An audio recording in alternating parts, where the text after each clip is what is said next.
À quel moment? Quelles ont été les actions? À quel moment?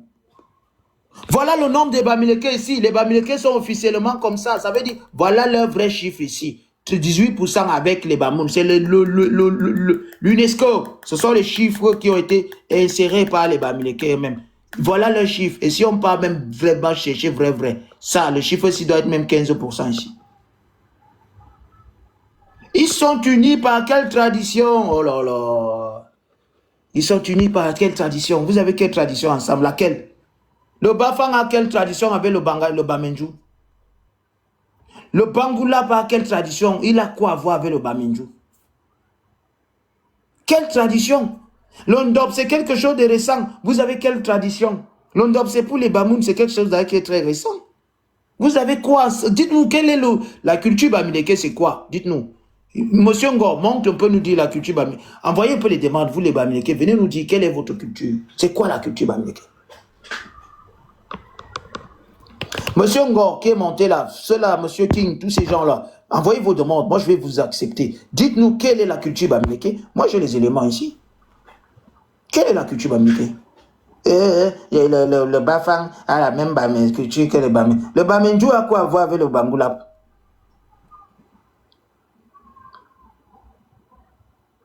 Ils ont quoi à voir?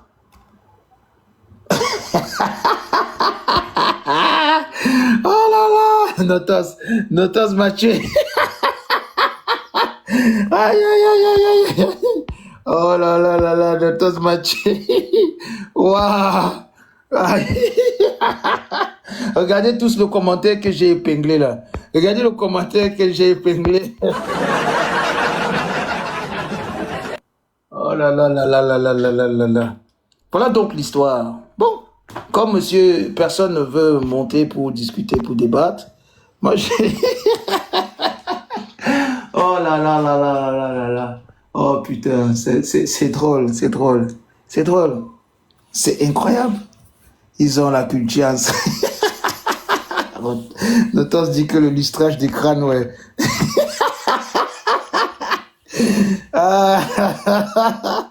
Aïe aïe aïe, il va tuer.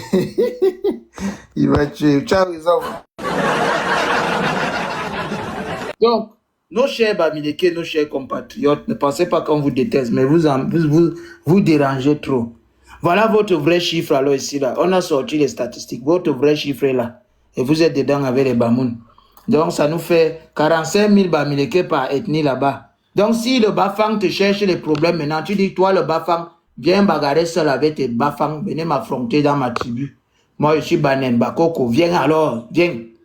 Viens avec les il n'y a pas de que, il n'y a plus ça, c'est fini.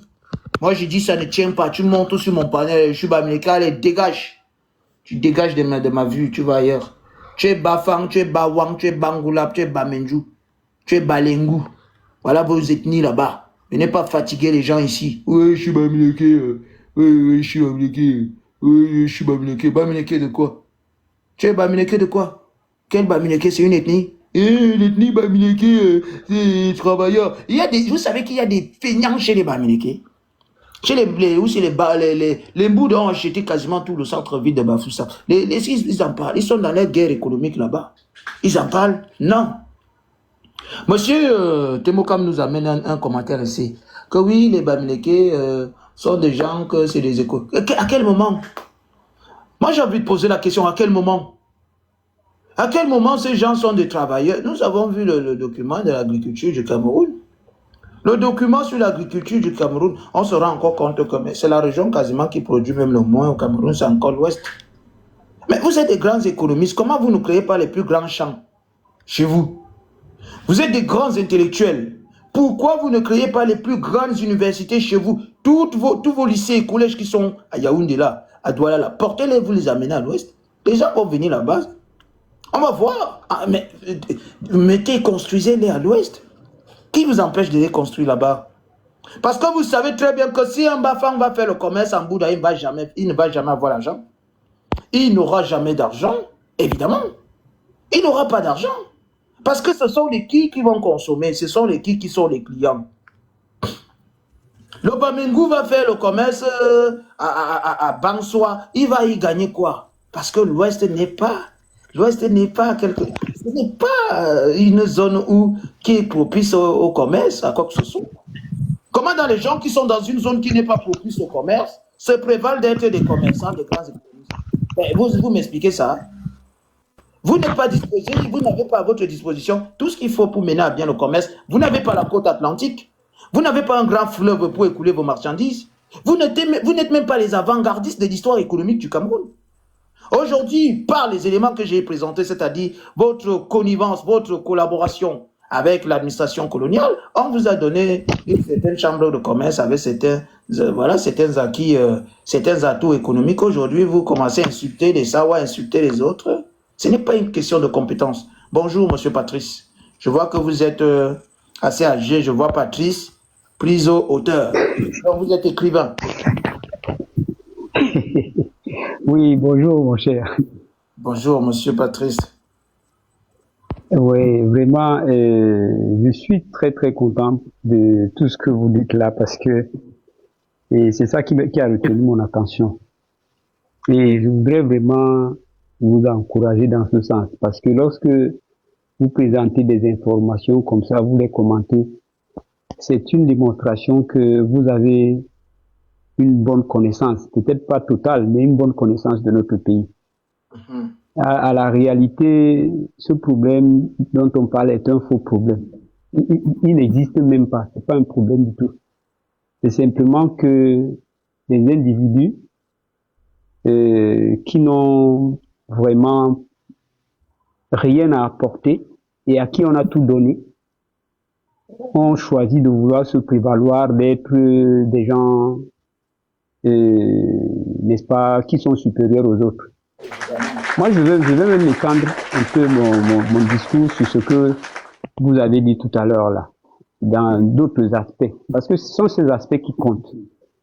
On n'en parle pas beaucoup, mais ce sont ces aspects qui comptent. Et ces aspects qui comptent justement parce que ces aspects relèvent de notre quotidien. J'ai fait une vidéo tout récemment, que j'ai mis sur TikTok aussi, où je parle du rapport entre la loi et l'économie du pays. La loi et l'économie du pays, pour faire comprendre aux gens, aux autres, que c'est d'abord le respect de la loi qui garantit la prospérité d'une économie. Parce que c'est la loi qui est le lien qui unit toutes les communautés, qui unit les gens dans tous les domaines dans lesquels ils se retrouvent. Donc la répercussion du respect de la loi doit se faire sentir dans le domaine économique. Alors je vous donne par exemple quelques exemples pour agrémenter ce que vous dites. Si nous regardons aujourd'hui ceux qui violent le plus de lois, par exemple prenons les mototaximans, comment est-ce que les gens peuvent se prévaloir d'être ceux qui contrôlent le secteur des mototaxis, mais ils ne veulent pas payer les documents nécessaires requis pour que cela puisse leur permettre de circuler normalement. Voilà. Prenez l'occupation des trottoirs aujourd'hui. Sur quel principe est-ce que les gens peuvent-ils penser qu'ils devraient occuper les trottoirs dans les grandes villes?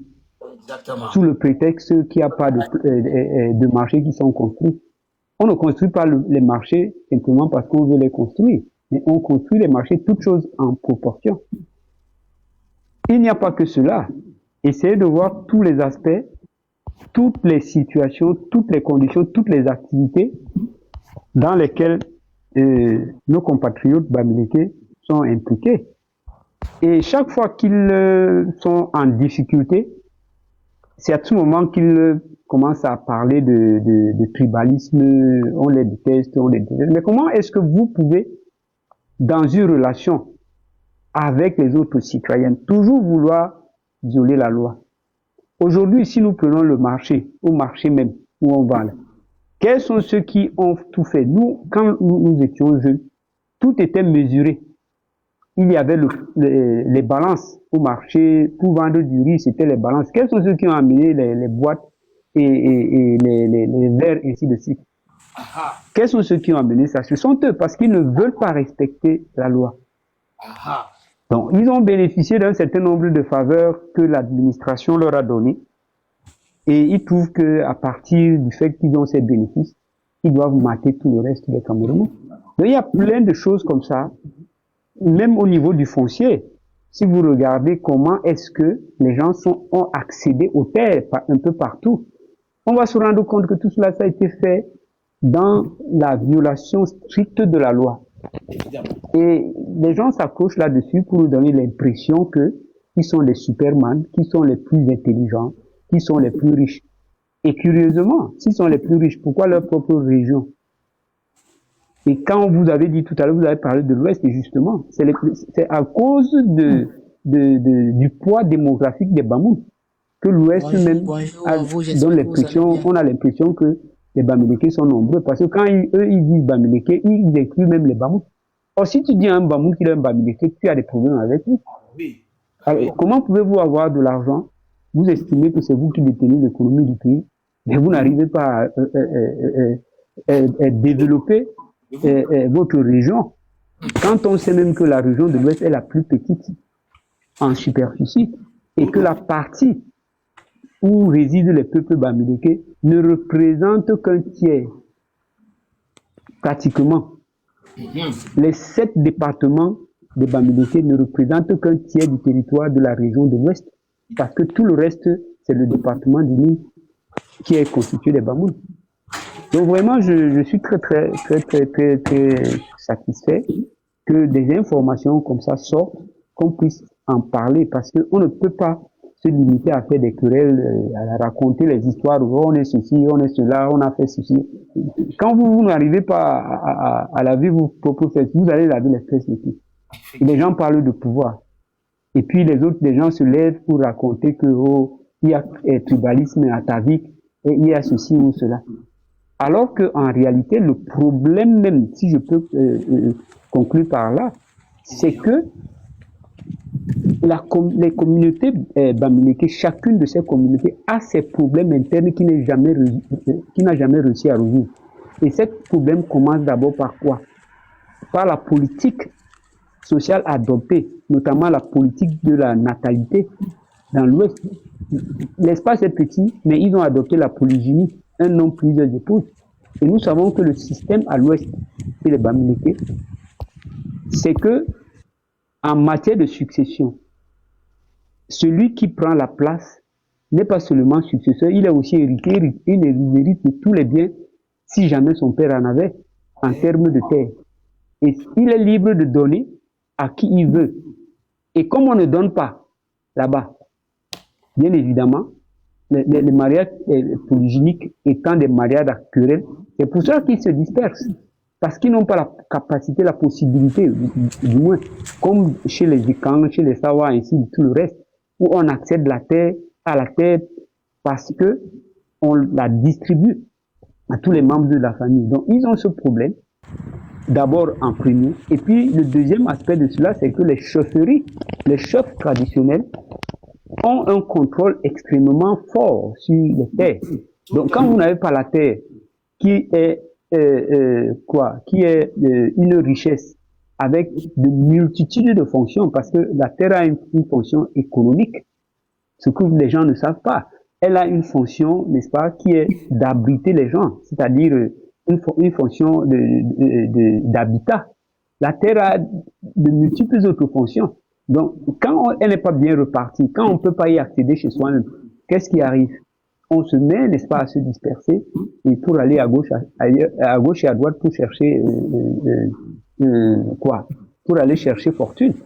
Or, cette fortune, même quand on arrive, je vous ai parlé de la loi tout à l'heure et de l'économie, on ne peut pas la trouver aussi facilement et c'est pour cela que ces gens se mêlent à violer la loi tout le temps. Moi, j'ai un livre que j'ai écrit, j'attends de mon éditeur de me dire ce qu'il en sera, parce que j'ai abordé un certain nombre de ces problèmes pour expliquer aux gens qu'il n'existe pas de problème bamileke. Et s'il y a des problèmes, il y a des problèmes que le Cameroun a dans son ensemble et qu'il faut résoudre. Mais on ne peut pas se laisser emballer par des gens qui crient à gauche, à droite, qui mentent et qui croient que parce qu'ils ont dit ceci ou cela, c'est une parole d'évangile qu'on doit accepter. Bon, je vais m'arrêter là pour le moment, en général. Merci.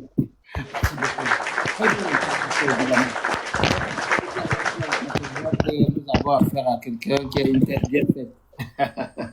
Évidemment. Bonsoir à vous sur le panel. Eh bien, attendez, je vais vous donner la parole. Simplement Ok. demander à Monsieur Patrice, l'ouvrage est voilà, c'est vrai que vous avez dit que l'ouvrage n'est pas encore disponible, mais je vous suivrai en inbox parce que je veux bien. Moi, j'aime lire, j'aime tout ce qui est produit par les nôtres. Je mets toujours en avant les écrits de chez nous. Donc, c'était juste pour. Merci.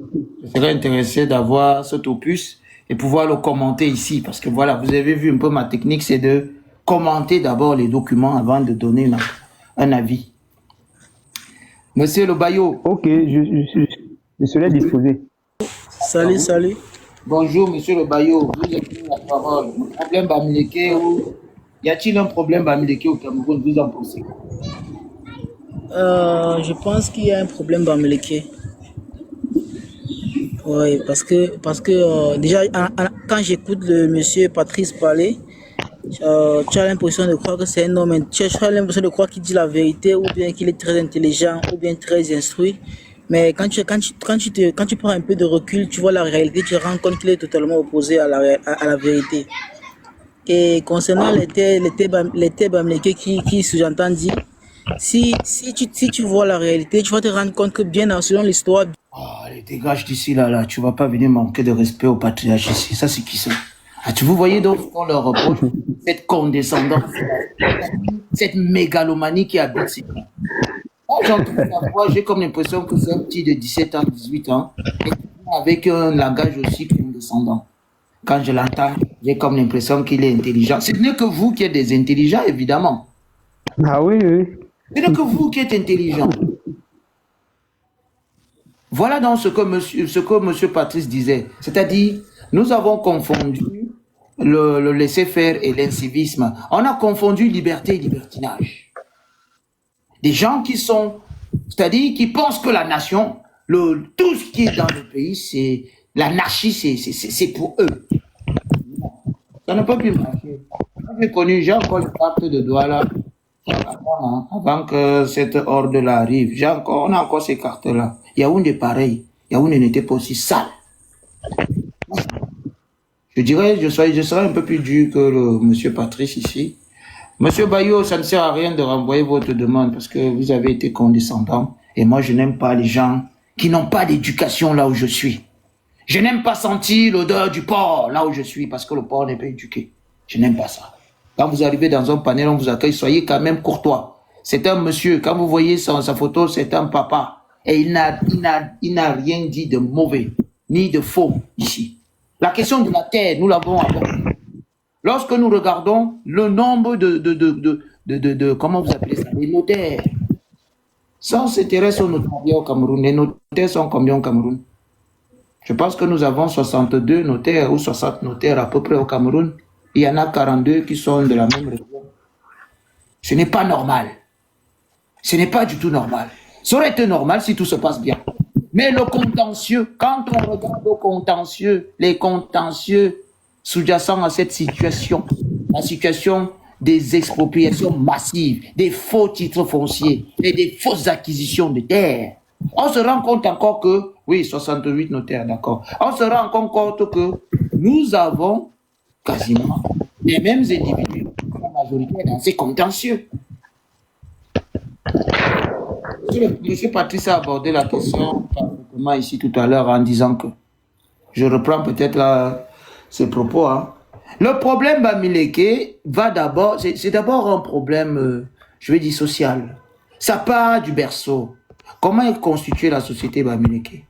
Il l'a dit ici tout à l'heure. L'héritier qui est déjà d'ailleurs un héritier, comme il a dit, social, il est aussi un héritier spirituel et traditionnel. Le même monsieur qui est indiqué comme l'héritier là, c'est lui qui va être peut-être ton chef après.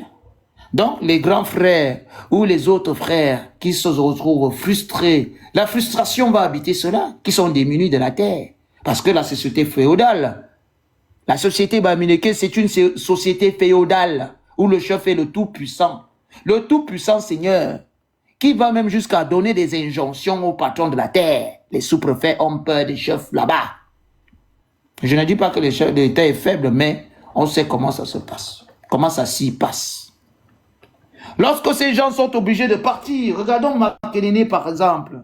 On dit que certains ouvrages nous disent que Makenene a été justement quasiment presque à la moitié. Voilà. Ça a été à la moitié habité par des gens qui étaient là pour travailler, parce qu'il y avait des gens, ils étaient là. Quand ces gens vont ailleurs, c'est pour prendre, pour revenir et montrer à ceux-là que moi aussi je suis devenu quelqu'un. C'est d'ailleurs pour ça qu'ils foutent le bordel ailleurs, parce que le ailleurs n'est pas le chez eux. Le ailleurs n'est pas le chez eux. Le ailleurs est chez eux lorsqu'il faut seulement parler ou lorsqu'il faille parler que d'intérêt, d'argent. C'est là où le ailleurs est le chez eux. Nous avons vu M. Temokam qui était ici tout à l'heure, qui nous a dit, je cite, regardez l'Ouest, non, l'Ouest est propre, aucune ville à l'Ouest n'est sale comme Douala et Yaoundé. Vous voyez que ces gens en sont même fiers. Ils sont fiers même de la saleté qu'ils propagent au Cameroun. Vous voyez où nous en sommes là aujourd'hui? Est-ce que vous constatez à quel niveau nous sommes? À quel niveau nous sommes arrivés ou bien à quel niveau nous en sommes avec nos compatriotes? Nous sommes déjà dans une guerre de poubelle. La ville qu'on va le plus salir, la ville qu'on va le plus envoyer, où on va le plus envoyer des produits frelatés pour qu'ils lament les Camerounais, où on va le plus envoyer des plantains injectés au formol. Parce que si ce petit Temokam, ce petit suprémaciste hégémonique, bah Mileke là, s'il le dit déjà, sur un panel où il y a plus de 80 personnes, où il y a des gens qui nous écoutent à la fenêtre, et ça veut dire que c'est déjà en gestation. Il n'a fait que reprendre les propos de M. Gignac Pierre et de sa horde de talibans. Devrais-je encore vous rappeler que la LNK, Singap Martin, Momo, tous ces gens-là, Momo Paul, les Ngemele, voilà, les Kamdem Bernard, etc., conduits par M. Wanje, par l'UPC, la LNK. Ces gens avaient la même constitution ou la même construction aujourd'hui ou la même nomenclature que la basse. La même chose. Bah bien sûr. Aujourd'hui, la basse fait quoi? Ils s'attaquent à tous ceux qui ne sont pas de leur communauté. Nous ne sommes plus... Mais c'est parce qu'avant, il n'y avait pas TikTok, il n'y avait pas les téléphones portables pour pouvoir filmer. Je pense que si on avait des archives vidéo de ce qui se passait à l'époque, on peut, moi je pense que ça peut être pareil. Ça peut être du pareil au même. Donc je vous remercie, monsieur Patrice, de nous avoir assisté dans ce live. L'incivisme et tout ça, nous savons qui fait quoi. On n'a pas dit tout le monde est mauvais, mais force est de constater que beaucoup de gens sont mauvais. Et ce qui est vraiment triste, monsieur Patrice, c'est que nous avons en face de nous des murs. Il n'y en a pas un seul pour tirer les oreilles à l'autre. C'est-à-dire une loyauté à toute épreuve. Une loyauté à toute épreuve à la communauté. Non, il n'y en a pas un seul qui se lève pour dire ce que vous faites n'est pas bien. Ce que vous faites n'est pas bien. Comment un compatriote camerounais peut se vanter de la saleté des autres villes du Cameroun? Oui, vous allez à l'ouest là, chez vous ici c'est sale partout. Vous n'allez pas trouver des saletés comme ça. Il n'y a aucune ville à l'ouest qui est sale comme ça. Vous êtes fiers de salir les villes des autres, les villages des autres Camerounais. Vous voyez à quel niveau nous en sommes? J'espère que l'État du Cameroun écoute, je sais très bien qu'ils écoutent très souvent nos lives. Vous êtes au point où il faut même déjà salir les villes des villages des autres. Ce n'est plus normal. Ce n'est plus normal du tout. Un Camerounais monte, il nous dit que vous avez vu nos villes, comment c'est propre chez nous, chez vous c'est sale. Alors que, ou cependant, c'est vous qui êtes chargé de tous ces services. Donc lorsque M. Libilobe, le patriarche Libilobe, vous dit d'aller vous occuper de votre région, pourquoi vous le traitez dans le tribaliste? Puisque vous dites que nous sommes des incapables. Nous sommes des feignants. Laissez-nous donc gérer nos régions. Libérez donc le littoral, libérez Douala 5e, libérez Madame Fampou, libérez, laissez les Sawa eux-mêmes vont nettoyer leur ville. Parce que c'est le maire qui s'occupe de l'insalubrité dans la ville. Nous comprenons donc pourquoi vous voulez partout être des maires, des conseillers municipaux. Parce que vous voulez que les villes des autres ne se développent jamais. Bah bien sûr, la CDST de 2019 nous le dit. C'est aux maires de construire les écoles, c'est aux maires de construire les routes communales, c'est aux maires de gérer l'insalubrité, l'électrification, l'eau potable, c'est la prérogative des maires. C'est pour cela que vous êtes les maires chez les gens, pour empêcher les autres de se développer. Nous avons donc compris. Vous avez ramassé le caillou, l'oiseau a vu. Ne vous plaignez pas demain. Parce que j'espère que madame, comment elle s'appelle? Caresse Fosso. Elle a écouté. Elle écoute ces propos-là. J'espère que vous écoutez avec beaucoup d'attention. Venez sur les panels, brandir le drapeau de la victimisation. Oh non, nous sommes des enfants mal aimés. Nous sommes les mal aimés parce que nous réussissons. J'ai envie de poser la question, quelle réussite? Je suis désolé. Les Camerounais ne sont plus dupes. On sait très bien que certaines choses vous ont été facilitées, comme l'a rappelé l'aîné ici tout à l'heure, M. Patrice, en disant qu'il y a eu des choses vous ont été facilitées. On vous a accompagné. Et jusqu'à aujourd'hui, nous montons encore les investissements massifs de la France à l'Ouest. Ces investissements qui ne bénéficient pas aux autres Camerounais. Et vous venez nous brandir quel discours panafricaniste? Quel discours panafricaniste, alors que pas plus tard même qu'il y a quelques jours de cela, il y avait encore le monsieur Bruno, monsieur Marchand. Monsieur Marchand, l'ancien ambassadeur, inaugurait votre, comment vous appelez ça, votre musée. Sans compter tous les projets, les financements qui sont faits à l'Ouest. Mais qu'est-ce qui ne va pas?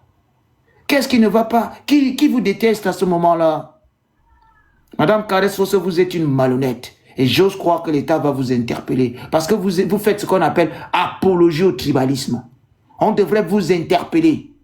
Venez dire Kamvogada, sur la terre des Ekams. La terre des Ekams. Que quand vous étiez à l'école, on vous marginalisait, on vous appelait la Bami, vous n'étiez pas heureuse. Mais qui t'a forcé de rester là? Si tu n'es pas heureuse, mais retourne donc dans ton village. Est-ce qu'il y a un problème? Chacun a un village. Bonjour, ma sœur Etone. Tout le monde a un village. Tout le monde a une communauté. Tout le monde a des droits et des devoirs. Mais certains ont compris, je ne sais pas comment ils ont compris, ce qui était mentionné dans le préambule de la Constitution du Cameroun. Certains n'ont pas compris. On va peut-être relire cela pour que nul n'en ignore dorénavant. Parce qu'à un moment là, vous allez nous fatiguer les neurones. À un moment, on doit dorénavant parler avec les éléments. La Constitution du Cameroun, on va la lire un peu, parce que c'est fatigant. Ça devient, voilà, on n'en peut plus avec vous là. Oui, tout le monde est chez lui partout au Cameroun. Qui l'a dit? Qui l'a dit? C'est pas ce qu'il dit, Léa Parezo, bonjour. C'est pas ce qu'il dit, le préambule de la Constitution est clair. Et il est clair. Nous allons lire. L'État assure la protection des minorités. Oui, conformément aux lois et populations autochtones. C'est ça le rôle de l'État. Tous les hommes sont égaux en droit, évidemment. Mais le plus important, ici, c'est quoi? Tout homme a le droit de se fixer en tout lieu et de se déplacer librement, sous réserve des prescriptions légales relatives à l'ordre, à la sécurité et à la tranquillité publique. Comme vous nous avez créé une nouvelle constitution qui est sortie de Baham ou de Banjul, ou je ne sais pas qu'est-ce qui est écrit dedans. Je pense que c'est la constitution que M. Kamto voulait mettre en... Je pense que c'est ce que M. Kamto voulait mettre en exécution au Cameroun. Que tout homme est libre de s'installer partout où il veut. C'est faux. C'est mentionné nulle part dans aucune constitution du Cameroun. On dit tout homme. On dit tout homme d'ailleurs. Tout homme a le droit de se fixer en tout lieu et de se déplacer librement sous réserve des prescriptions légales relatives à l'ordre, à la sécurité et à la tranquillité publique. C'est ce qui est mentionné dans la Constitution. Moi, je ne sais pas quelle Constitution. Moi, j'entends des gens du MSC et les gens d'une certaine région, nos compatriotes là. Tout le monde est libre de pêcher lui partout au Cameroun. C'est faux, c'est totalement faux. Si tout le monde est libre, pourquoi d'ailleurs nous avons vu à...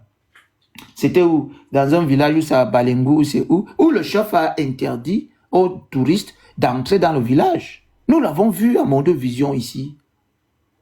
Là, à ce moment-là, tout homme, tout Camerounais n'est pas libre d'être chez lui partout. Là, il faut respecter le chef. Il faut attendre l'autorisation du chef. Bien sûr. Bien sûr. À un moment, je pense que ce jeu a assez duré. Je pense que ce jeu a assez duré. Il y a un problème Bamileke, mais pas ce que cela essaye de nous faire gober là. Il y a un problème Bamileke, c'est la victimisation. C'est la victimisation.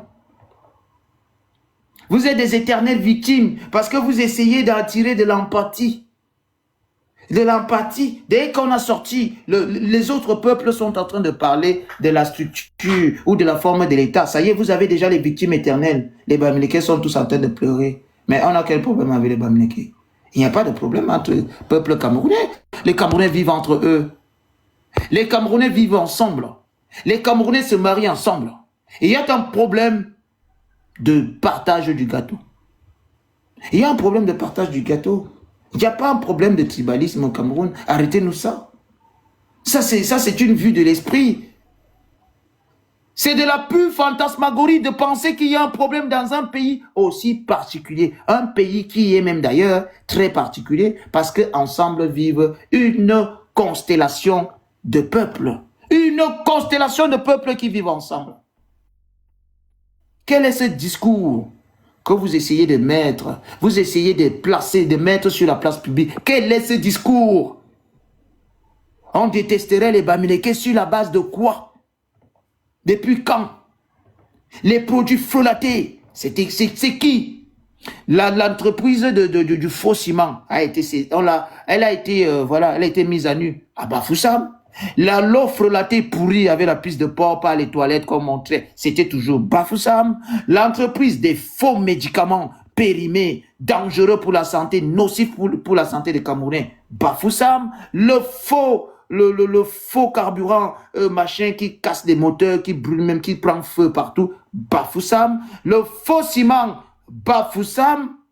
La liste est non exhaustive. Je ne veux même pas rappeler la dernière en date, la petite dernière qui est l'entreprise de fabrication des trucs là pour envoyer chez nos frères du Nozo là-bas. Je ne veux pas dire le mot, sinon TikTok va nous faire sauter le live. La petite entreprise clandestine qui fabriquait des petits engins là pour faire boum boum là dans le Nozo. C'est toujours Bafoussam.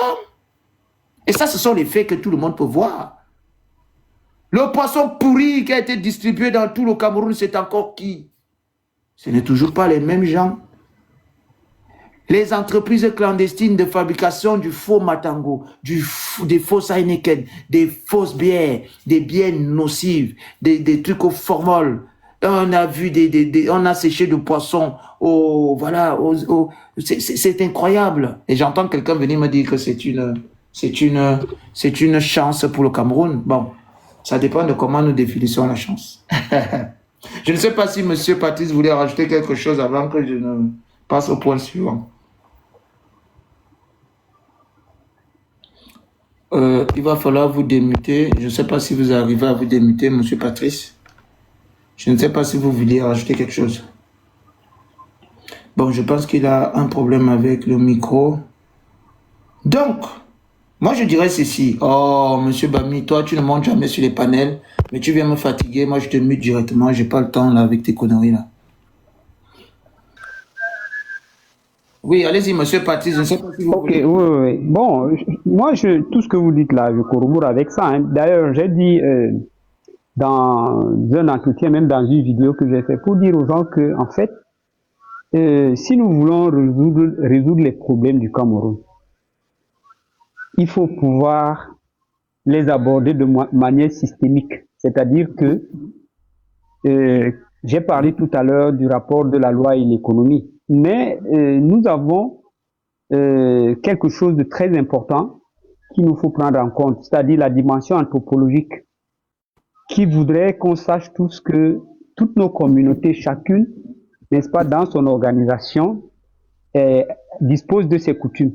Ce n'est pas parce que une coutume n'est pas écrite qu'elle n'est pas valide dans une communauté. Nous savons tous que si nous prenons par exemple le cas du mariage, il y a des règles qui dictent comment on fait pour se marier.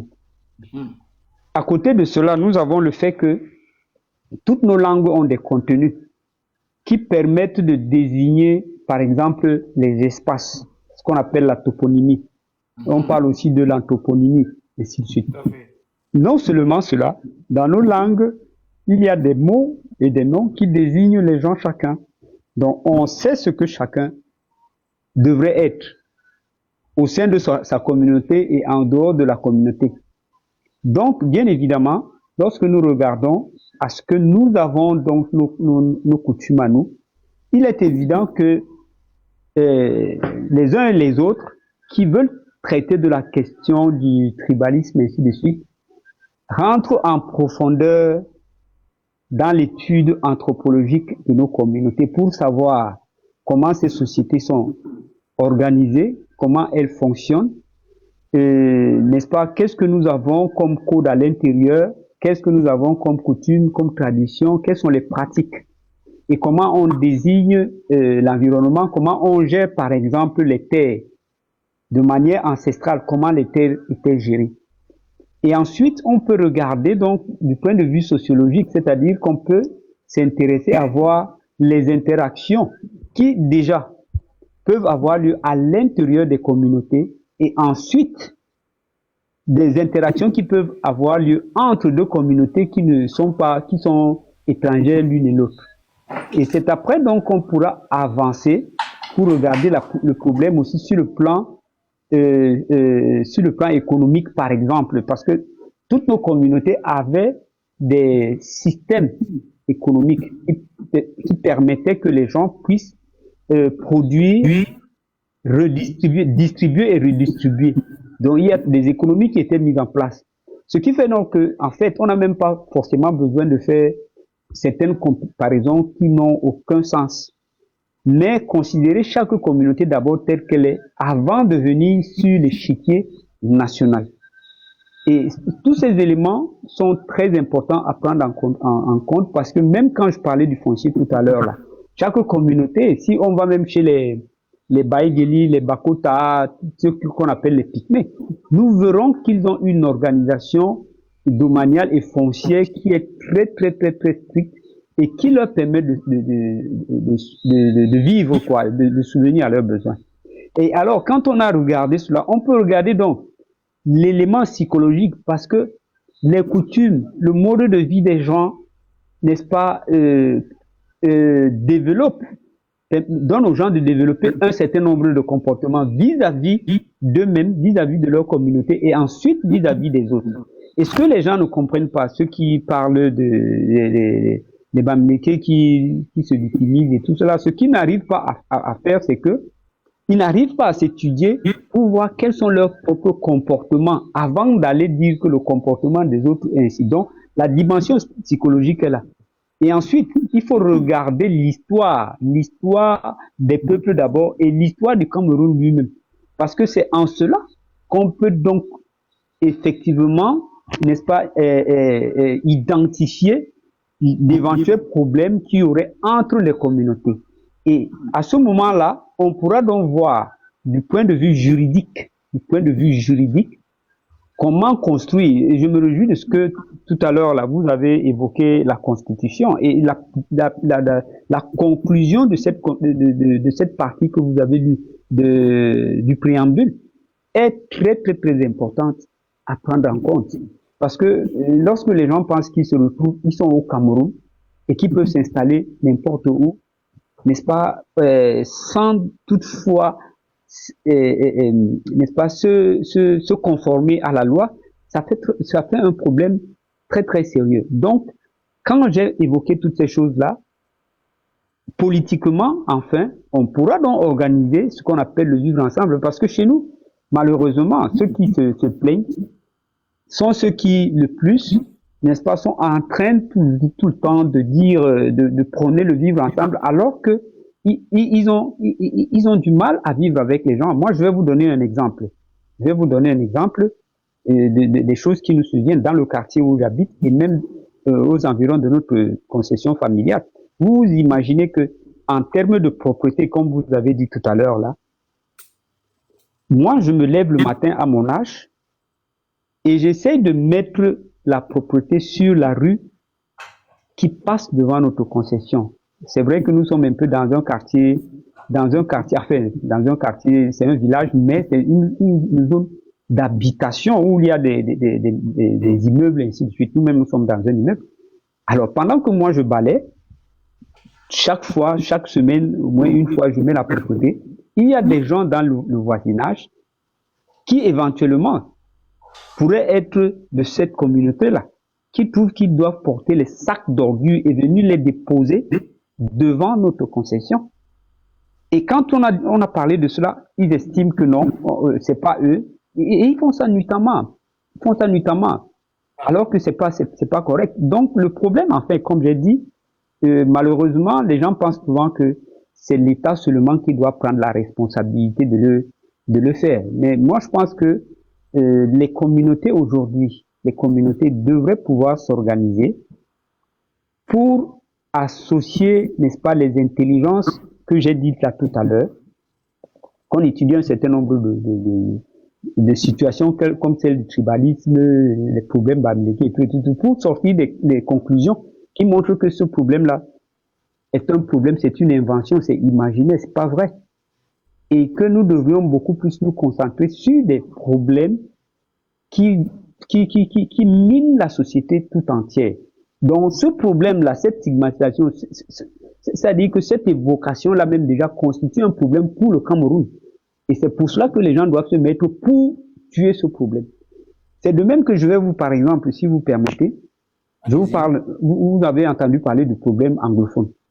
Moi, je dis dans mon livre et dans mes discussions, je dis aux gens que même le problème anglophone, là, c'est un faux problème. Parce qu'en fait, quand il y a un problème, le principe général voudrait, nous avons tous été à l'école, le principe général voudrait que le problème soit clairement énoncé, que tous les paramètres du problème soient mis sur la table. Quand nous étions à l'école primaire, on nous donnait un problème, on nous donnait toutes les informations relatives au problème et on nous demandait de résoudre donc le problème en question. Or, malheureusement, il se trouve même aujourd'hui que dans le cas de certains examens au Cameroun, et dans le cadre même de certains collèges qui ont des examens, des tests qu'on donne aux jeunes enfants, qu'on présente un problème aux enfants avec des paramètres qui sont incorrects. Et c'est au cours des épreuves ou après qu'un jeune brillant révèle à l'enseignement, aux enseignants ou bien à l'école que le problème qui a été posé a été mal posé. Parce que normalement, si ce problème avait été posé correctement, il y aurait eu des solutions. Donc, vous voyez, il y a des enfants brillants comme ça, donc, qui, à un moment donné, échouent un examen, simplement parce que le problème a été mal posé. Donc, ce que je voudrais dire ici en clair, parce que même le problème anglophone, je l'ai abordé pourquoi? Parce que j'ai au moins eu ce bonheur-là d'avoir fait les deux sous-systèmes d'enseignement au secondaire et à l'université. Et j'ai vécu dans le sud-ouest, à Limbe particulièrement, et j'ai eu à voyager. Je n'ai été impliqué généralement que dans des associations dans lesquelles les ressortissants du sud-ouest et du nord-ouest étaient. Donc j'ai eu le temps, pendant mes études et pendant les contacts que j'ai eus, à m'informer avec les livres aussi que j'ai pu acquérir pour effectivement me rendre compte que le problème dit anglophone lui-même n'existe pas parce que ce problème, on n'arrive pas à l'étayer, à donner les paramètres du problème. Donc c'est un problème de pensée, c'est-à-dire que les gens pensent. Et d'ailleurs, quand nous regardons, qu'est-ce qui soutient leur pensée? Qu'est-ce qui soutient leur pensée? C'est qu'ils sont des anglophones, qu'ils ont la culture anglophone. Ils ont la culture anglo-saxonne. Et où est leur propre culture locale? Où est-ce qu'ils mettent leur propre culture locale? Très belle question. Donc, nous avons ce problème d'identité qui se pose donc. Et c'est pour cela que de plus en plus, je dis aux gens, si nous voulons résoudre un problème au Cameroun, il faut d'abord que nous puissions constituer notre identité. Et je vais vous donner un exemple très pratique pour vous faire comprendre ce que je dis. Bon, alors quand j'étais par exemple à l'université de Buea, j'ai étudié le droit, le common law. Et un fait remarquable au cours des études, l'un des éléments constitutifs qu'on avait, c'était, je crois, bon, je me souviens plus bien du thème ça dit du sujet, quoi, de la caption du sujet. Mais le problème était lequel? Et c'est ce problème qui se pose avec notre justice, qui s'est posé avec notre justice, c'est que quand le Cameroun, quand il y a eu, après les indépendances, on est devenu République fédérale. Et ensuite, République unie du Cameroun. Le Cameroun continue à opérer avec deux systèmes de justice. Le common law et le droit civil. Le common law qui est d'origine britannique, anglo-saxonne, et le droit civil qui est d'obédience française. Et j'ai eu l'opportunité donc de faire ces deux formations-là, c'est-à-dire que dans notre cursus, en licence, on avait introduit les deux. Les deux étaient. Et nous étions la première promotion à qui on a initié, n'est-ce pas, en droit civil. Donc on faisait le droit civil et le common law. Et l'idée c'était de faire que les étudiants puissent être éclairés là-dessus. Mais le problème fondamental était lequel? Le problème fondamental résidait sur deux concepts. Le concept de la résidence et le concept du domicile. Qu'est-ce que ça veut dire? La résidence, c'est là où vous habitez, donc vous pouvez habiter n'importe où. Or, la notion de... Price, bonsoir. Oui, bonsoir, Price. Oui. Ouais, Barando, bonsoir. Excusez-moi de couper Price, c'est un grand frère que je connais très bien.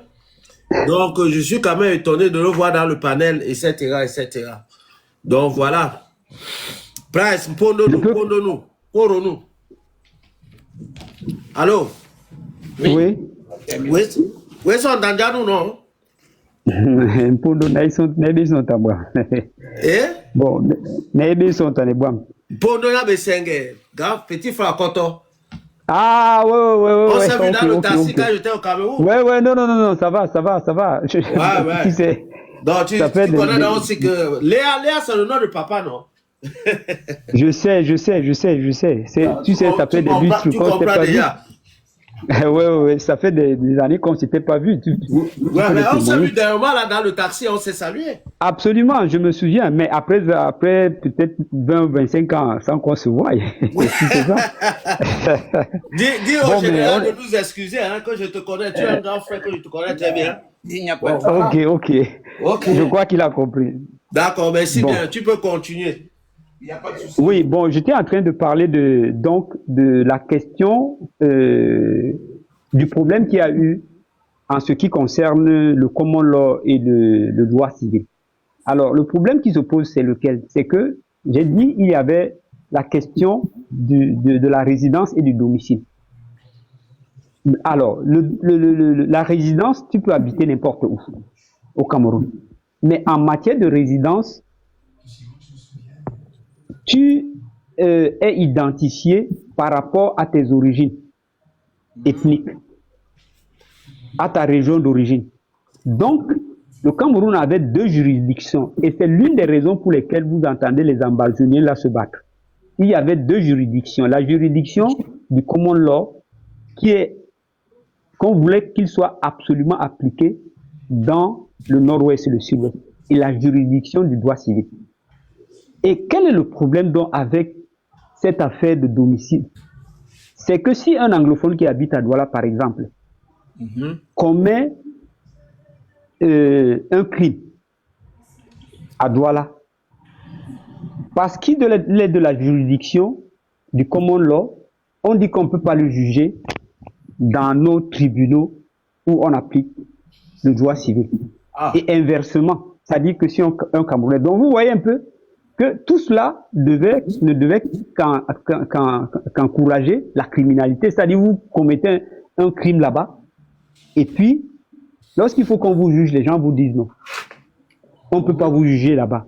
Et le prétexte, c'est que, bon, ok, nous, on n'applique pas les mêmes lois chez nous, et puis, vous avez des procédures différentes et que nous avons en même temps une différence en termes de langue. Donc, c'est pour vous dire donc que lorsque nous regardons au problème et que les gens vous racontent qu'ils ont de culture anglophone et tout, alors que nous aurions dû faire un effort, parce que le Cameroun, contrairement à ce que les gens pensent, le Cameroun n'est pas semblable au Canada. Le Cameroun est un pays tout particulier et où on aurait dû profiter, si vous permettez, même je peux vous ajouter quelques informations. Est-ce que beaucoup de gens ne connaissent pas? C'est que, c'est des petits détails. Hein. En 1963, c'est en 1963 qu'on a créé le lycée bilingue de Moliko Boya, qui a d'abord commencé à Manarobe, du côté de Limbe, d'India. On a créé ce lycée. Et ce lycée-là, quand vous entriez dans ce lycée, on vous donnait l'opportunité de faire des sujets qui avaient à faire avec le DCE, le sous-système anglo-saxon et le sous-système francophone. Donc tout le monde qui allait dans ces écoles, lorsque vous les rencontriez, vous aviez du mal à savoir si ce monsieur est du nord-ouest, du sud-ouest, ou bien il est du littoral ou de quelle région, parce qu'il était quelqu'un qui était calé en français et en anglais. Donc il était cultivé, il pouvait parler de beaucoup de choses à la fois. En 1973, c'est-à-dire 10 ans après, on a créé le lycée des Sos à Yaoundé. C'était la même chose.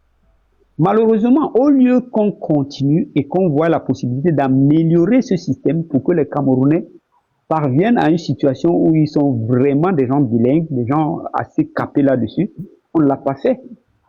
Moi, je me souviens, j'ai commencé à apprendre l'anglais, je crois, j'étais au cours élémentaire 1. Donc, on se retrouve aujourd'hui dans une situation où on vous dit que, oh, les anglophones, les francophones.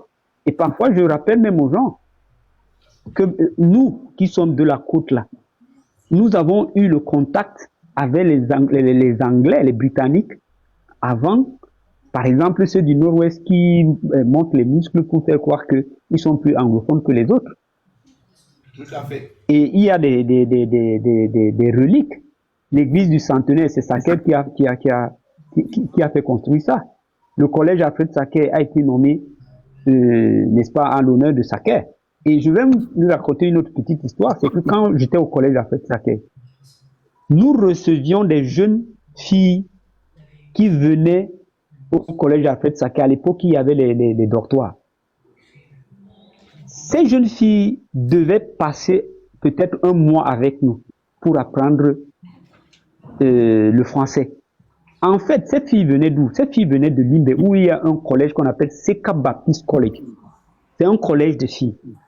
Mais on ne nous a jamais donné la lumière sur l'origine de ces filles. Et à un moment donné, nous, très jeunes qu'on était, on avait l'impression que les filles là venaient du Nigeria. Et pourtant, c'est des filles qui venaient à peine à 60-70 km de Douala pour s'imprégner de la langue anglaise et de la langue française. Ces enfants faisaient les cours avec nous tout le temps. Donc, il y a un certain nombre d'informations comme celle-là que les gens devraient pouvoir avoir avant d'aborder un certain nombre de questions. En plus du fait que, s'il vous plaît, nous avions une autre difficulté. Si vous regardez que Aïdjo parlait français, Dion parlait anglais, et qui ne pouvaient pas converser ensemble, vous devez bien comprendre que tous ces problèmes sont des problèmes que nous devrions prendre au sérieux aujourd'hui pour essayer de résoudre, pour qu'on casse toutes ces barrières. Donc, à peu près, je vais m'arrêter là pour que je ne me perde pas en conjecture. J'espère qu'il fallait que j'apporte cette contribution pour éclairer les uns les autres. Merci. C'est moi qui vous remercie, hein. Effectivement. Petit enseignement, évidemment. Je peux confirmer pour le BGS de Boyala, parce que j'y étais justement. J'avais fait mon probatoire là-bas. Et évidemment, à Moliko là. Donc, je connais très bien celui-ci. Et mes sœurs étaient aussi dans ce collège-là, à Limbe, et l'autre était à Moutingene. Merci, monsieur Patrice. Beaucoup d'enseignements. Il a fait le tour. C'est un problème central, évidemment, parce que les gens pensent que francophone n'est pas une ethnie. Nous sommes restés enfermés dans cette histoire-là, une relique qui ne profite pas du tout aux Camerounais. Donc, C'est un beau sujet. Arizo, Oui, général. C'est comment? je vais bien, mon frère, et toi, j'espère. Ouais, je suis même monté parce que ça fait longtemps que... Voilà, j'ai seulement retenu 2 mots quand j'étais à Bounanga, on a Poulanger. Ah bon? Oui, effectivement, je suis quand même très étonné que j'ai un grand frère aussi qui aime ton panel. Et il éclaircit beaucoup de choses, comme il a dit. Mais le but du sujet, c'est quoi? Y a-t-il un problème biblique au Cameroun? C'est ça, non? Oui. Oui, mais général, il y a un problème biblique au Cameroun. On a un problème biblique au Cameroun. C'est pour cela que quelqu'un avait dit c'est le caillou sur la chaussure, non? Ce sont eux qui ont dit ça, non? Jean Lamberton. Ah, est-ce que j'ai ramassé ça? Moi aussi, j'ai appris ça, non? Hein? Donc voilà les preuves qui sortent déjà, qu'ils sont quand même un peu bizarres, etc. Tout ça, la roubladise de beaucoup de choses, etc. Et on se dit que nous sommes ensemble, nous sommes tous des Camerounais, on peut vivre partout parce que je suis Camerounais, c'est faux. Bon, je n'ai pas bien scindé mon grand frère qui est là dans le panel, monsieur Patrice Price, parce que moi je l'appelle Price.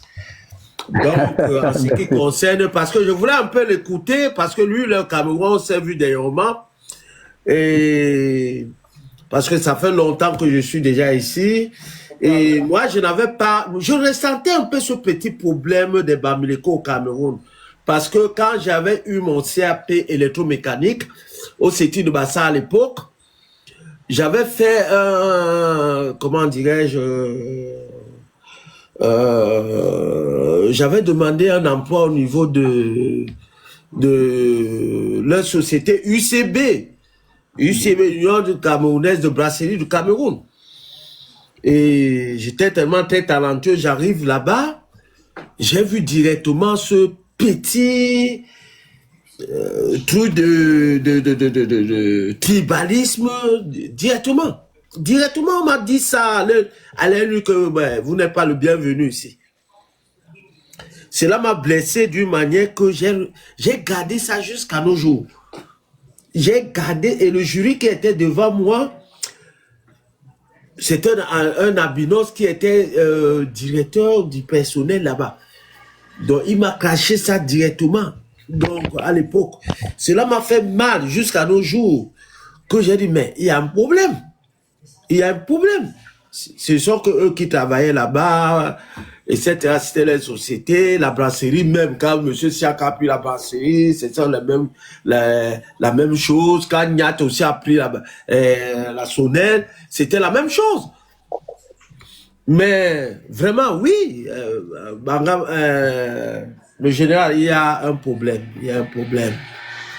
Donc, moi, je monte dans ce panel toujours pour vous dire que qu'est-ce que nous devons faire, nous, qu'on appelle un quoi. Parce que moi, principalement, je n'ai rien reçu d'Aïjo, je n'ai rien reçu de Paul Biya, alors que je suis technicien.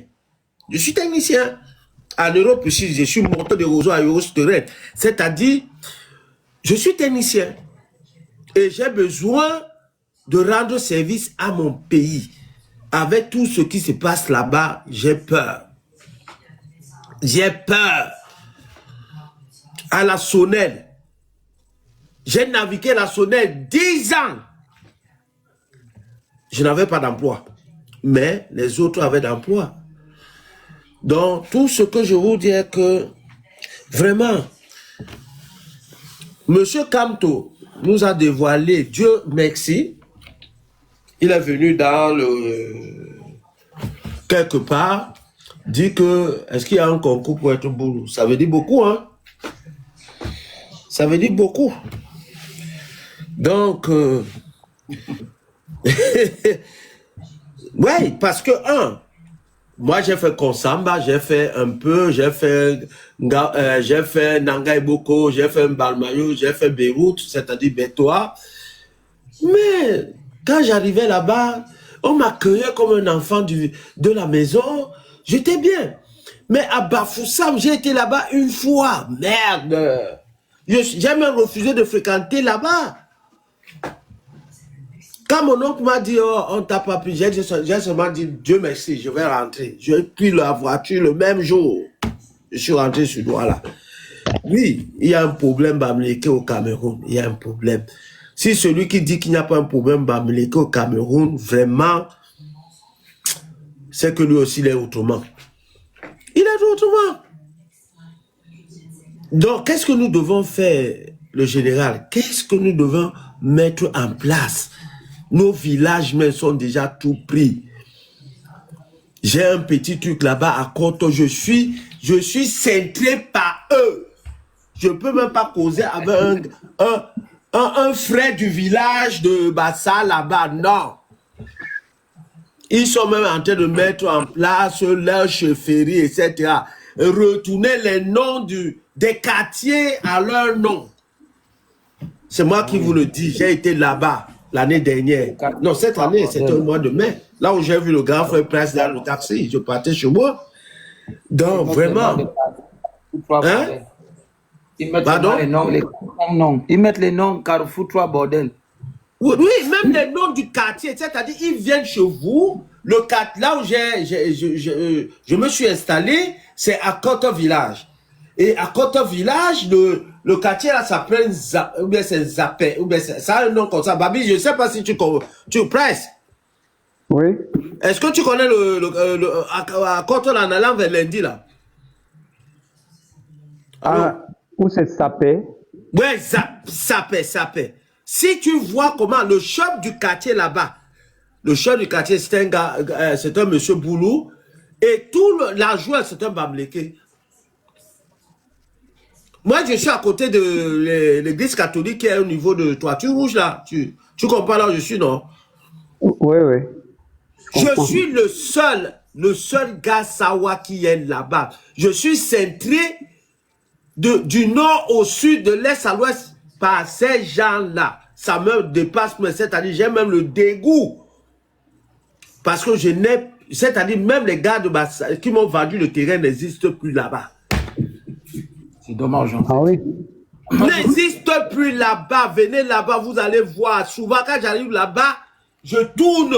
Je dis que, même si je vais crier un jour mes frères, il n'y a plus mes frères là-bas. Rien du tout. Je me pose la question, comment les gens ont fait pour récupérer, ils ont même fait comment pour acheter ces terres-là. C'est-à-dire, je me pose la question. Ah, finalement, je dis tout simplement que qui nous a fait ça? C'est le président Poulbière. Moi, tout ce que moi je dis, la mairie de Douala 5e. Douala 5e. Qui est notre mairie Sawa? C'est notre mairie Sawa, c'est notre mairie. C'est notre mairie, ce n'est pas la mairie de Bamileke, c'est notre mairie. Quelqu'un a posé la question l'autre jour, est-ce que moi je peux être maire à Bandjoum? Non. Je peux être maire où ils ont leur village là-bas? Non. Je me pose encore la question, pourquoi eux, ils aiment nos villages comme ça? Moi, je ne comprends pas. Bangando, général, je ne comprends pas. Presque, moi, je ne comprends pas. On a vécu à Bessenga ensemble, moi, je te connais presque. On a joué au football. Il y avait quelques rares. On était avec les Bamou, non? Oui, il y a des Bamou, quelques Bamou là. Les Bamou ne se comportent pas comme ça. Les Bamou ne se comportent pas comme ça. Ils ne se comportent pas comme ça, mes frères Bamou. J'ai vécu avec eux. Même pas dans les réunions du quartier, ils ne sont même pas. Ils font leur business, ils rentrent chez eux. C'est normal. Ils ont leur village là-bas. Ils vont discuter leurs problèmes là-bas. Bien sûr, évidemment. Évidemment. Moi, je voulais poser la question à M. Patrice, comme je vois qu'il est un peu plus âgé, de savoir... Oui, c'est mon grand frère, je le connais très bien. Je suis même monté dans le débat parce que je l'ai vu sur la faute. J'ai dit que oui, ça m'intéresse. Je vais lui poser beaucoup de questions parce que c'est lui qui est au Cameroun. Il habitait dans mon quartier. Je connais ses soeurs, je connais seulement ses parents, tout ça là. Qu'est-ce qui ne va pas? Comme il est au pays, comme il est un peu plus âgé, Oui. Monsieur Patrice, donc, dans ces cas-là, qu'est-ce qu'on peut faire? C'est-à-dire au niveau même de la représentativité d'une part, et même aussi comment on peut faire pour ces foyers. Comment on peut faire? Bon, alors, Quand vous avez étudié le droit, est-ce que juridiquement, on peut, les communautés peuvent s'opposer à l'implémentation ou à l'implantation de ces foyers sur le territoire national? oui, là, je vais répondre très simplement. Hein. Vous savez, j'ai évoqué tout à l'heure le fait que nous avons nos coutumes. Et on dit généralement que les coutumes sont une source de droit.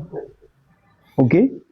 D'accord. Alors, si nous prenons, je ne sais pas quel cas on peut prendre, prenons le cas du foncier.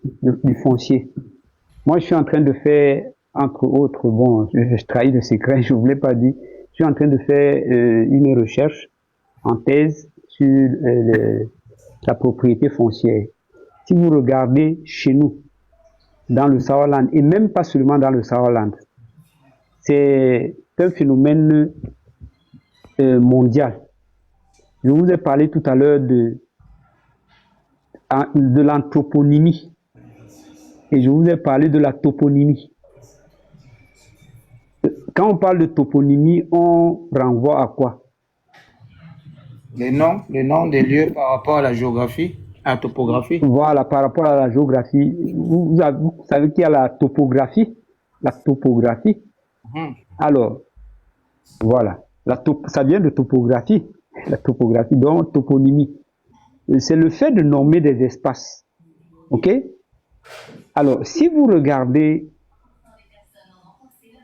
même sur le plan universel, vous allez vous rendre compte que les peuples qui étaient installés à des endroits ont toujours pris le soin d'identifier ces endroits. Et chez nous particulièrement, si je prends les Sawa, vous vous rendrez compte que si nous nous limitons même chez les Douala, les Pongo et tout ça, vous vous rendrez compte que cette toponymie-là correspond au nom des individus. Si vous venez par exemple à Douala, on vous parle de Bonantone. Ntone, c'est le nom de quelqu'un. Et Bona, c'est les descendants de. Si vous allez à Yaoundé, vous entendez parler de Mvok Ada. C'est la famille, les descendants de Ada. Effectivement. Si vous allez chez les Bassa, par exemple, même les Bakouk, quand vous entendez les Elok ou les Ndok, tout ça, ça renvoie à une relation humaine, une relation de parenté entre, c'est-à-dire que entre des gens, un ancêtre éponyme et une communauté. Merci frérot, chez les Bavia, Diaba Yakan, les descendants de Yakan, Diaba Goura, Voilà. les descendants de Goura, Diaba Zo, les descendants de Zo, Voilà. ainsi de suite, ainsi de Voilà. suite. Voilà. Alors, cela est très important à prendre en considération. C'est que beaucoup de gens ne veulent pas comprendre ça. C'est très important parce que ces noms-là, dans nos cultures, constituent ce qu'on appelle le titre foncier de la communauté. Et la preuve à cela est que vous verrez que les communautés voisines, par exemple, si nous prenons les Pongo, vous prenez les Douala, vous prenez les Bakoko, les Bassa, tout cela, vous verrez que rarement, très rarement, et s'il y avait eu des conflits, c'était avant, mais vous ne trouverez pas de conflit de limites, de frontières. Vous ne trouverez pas, parce que chacun sait où commencent ses limites et où ces limites s'arrêtent, du nord au sud, de l'est à l'ouest. Et il y a des marqueurs physiques qui sont là. Par exemple, vous avez les cours d'eau qui séparent les communautés. Il y a les arbres, il y a peut-être les montagnes. Donc, il y a des éléments physiques. Si vous prenez par exemple les Aquas et les Bellois, vous allez vous rendre compte qu'il y a un cours d'eau là entre Bonadibon et Badi. C'est ça qui délimite la communauté. Donc les gens les Belois ne viendront jamais se disputer la moindre portion de terre avec les Aquas. Donc, il faut que les uns et les autres prennent cet aspect en considération. Donc, réclamer la propriété. Et maintenant, il ne faut pas oublier que l'État actuel, qui est un prolongement du colonialisme, tout comme le colonial, c'est-à-dire que l'État colonial lui-même, on trouvait... Ce coup de là prend la source derrière le carrefour Chief. Il y a un ravin là. Voilà. Et ce coup de ça traverse. Ah, mon frère, tu connais. Alors, qu'est-ce qui se passe donc? Avant même que les Allemands ne viennent, nos toponymies là existaient déjà. Les toponymies là existent. Et maintenant, qu'est-ce qui se passe? Il y a l'entérinement. Il y a l'entérinement parce que les Allemands vont entériner la majorité de ces limites-là. Les Français vont entériner ça.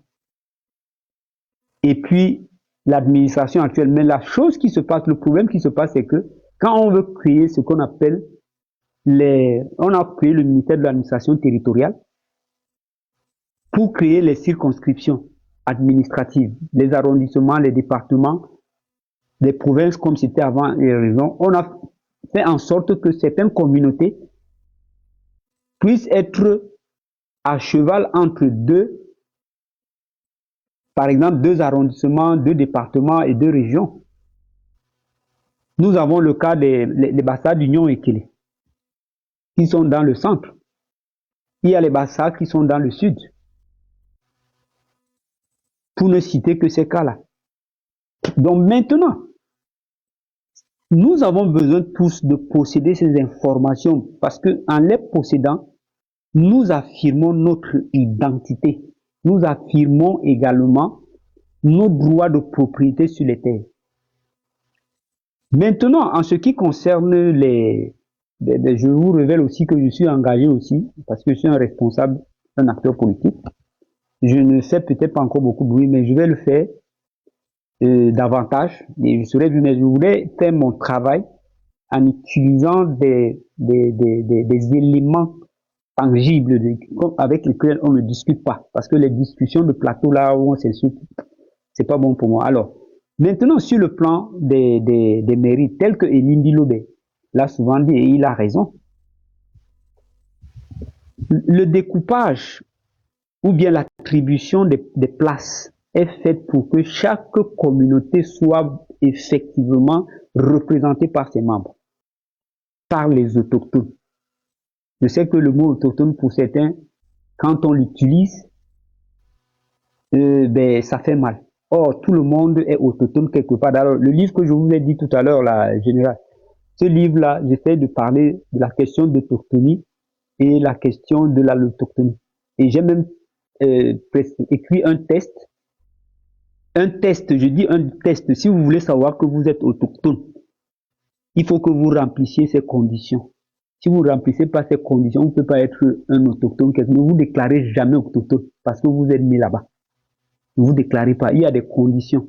Je peux même aller jusqu'à vous expliquer un certain nombre de choses sur les questions de parenté. Comment la parenté, n'est-ce pas, est établie. Parce qu'il y a beaucoup de choses qui se passent aujourd'hui chez nous qui ne sont pas bien. Donc, revenons donc sur les positions des maires et députés. Tout ce que nous devons réclamer, ce n'est pas de poser les questions, mais de dire que la loi dit que nous avons droit à 10 places. Et il faut que, 1, l'administration du Cameroun, 2, les partis politiques, et 3, les communautés en général, sachent que cette représentation doit être faite par les autochtones. Donc chacun, à son niveau, doit faire son effort. Et on doit y aller avec des mémorandums. Il faut écrire. D'abord, on dit aux gens, si nous avons 10 sénateurs autochtones ou rien, Si nous avons, dans le littoral, nous avons 19 députés, on dit 19 députés autochtones ou rien. On fait autant pour les mairies. Et nous nous mettons tous d'un seul côté, avec une seule voix. Parce que quand vous regardez en termes de jurisprudence sur le plan national au Cameroun, vous constaterez que dans toutes les régions du Cameroun, ceux qui représentent, ceux qui sont les maires, sont des autochtones. Moi, j'ai travaillé dans la Damawa, j'ai travaillé dans le sud-ouest, j'ai été dans le sud, où j'ai eu l'opportunité de discuter avec des personnalités sur un certain nombre de choses concernant les élections et tout cela, comment est-ce que ça fonctionne. J'ai été dans le centre, j'ai discuté avec les gens. Donc, ce que nous devons faire, chaque communauté, c'est de réclamer son droit, parce que même la loi, les lois du Cameroun, nous autorisent à le faire. Mais simplement que dans nos communautés, il y a des gens qui sont faibles, des gens qui sont des vendus, qui pensent que non, ce que vous dites là, on est maintenant, le temps est passé, ainsi de suite. Or, on ne peut pas parler de vivre ensemble comme ça. Alors que vous, quelqu'un ne peut pas vous parler de vivre ensemble chez vous, alors qu'il vous prend ce qui vous revient de droit. Et j'ai toujours dit à mes frères, à mes sœurs, qu'ils sachent que les postes, même de conseiller municipal, aujourd'hui on a les députés, les maires, les conseillers régionaux ainsi que les sénateurs. C'est des positions économiques. Et je prenais un exemple un peu plus général. Vous avez vu, on a contesté que Son Banak soit entraîneur de l'équipe nationale. Permettez-moi, c'est une parenthèse. Parce que, bon, en dehors de ce que je fais, j'ai été fonctionnaire aussi au ministère de la Jeunesse et des Sports. Et après, je suis rentré à la jeunesse. Et je suis né dans une famille où il y avait des sportifs et des dirigeants. J'ai dit aux gens, le problème de l'équipe nationale, c'est que ce qu'on doit comprendre avec la position de coach de l'équipe nationale, le sélectionneur là, c'est que dans le monde entier, la position de sélectionneur est une position qui donne droit à celui qui l'occupe d'avoir toujours un salaire très élevé. Donc, vous pouvez le voir dans toutes les équipes du monde. Cherchez les salaires des entraîneurs, que ce soit des clubs professionnels, que ce soit des équipes nationales. Et dans le monde, vous verrez que les entraîneurs ont toujours des salaires très élevés. Or, le problème du Cameroun, là, c'est quoi?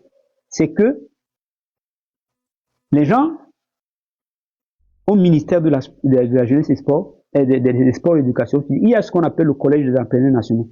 Et tous ces entraîneurs nationaux sont généralement des fonctionnaires, des professeurs d'éducation physique. Donc, ils sont subordonnés au ministre. Ce sont les collaborateurs du ministre. Et maintenant, quand on veut un entraîneur national, il faut savoir que pour signer le contrat de l'entraîneur national au Cameroun, il faut 3 signatures. La signature du ministre, la signature de l'entraîneur et la signature de la FECAFO. Dites-moi même, vous-même, vous pensez que si un Camerounais devrait aller signer un contrat pour entraîner l'équipe nationale, où on lui paye 10 millions de francs, le ministre qui a une indemnité à peine de, je ne sais pas où, c'est de 1 500 000, va accepter de s'asseoir avec son collaborateur pour signer ce contrat? Il n'acceptera pas. Mais seulement ce que je voulais apporter comme lumière là, c'était pour dire que le ministre pourra ne pas accepter, mais ce qui est bon, c'est que si l'entraîneur, je prends le cas de Son Bana qui était là, si effectivement on lui payait, je ne sais pas où, c'est 10 millions, 15 millions, vous croyez que Son Bana a emmené l'argent là à l'étranger, il allait investir ça ailleurs? Il n'a pas fait ça. Il a investi ça certainement, une partie dans son village, et le reste, bon, peut-être là à Yaoundé où il vit.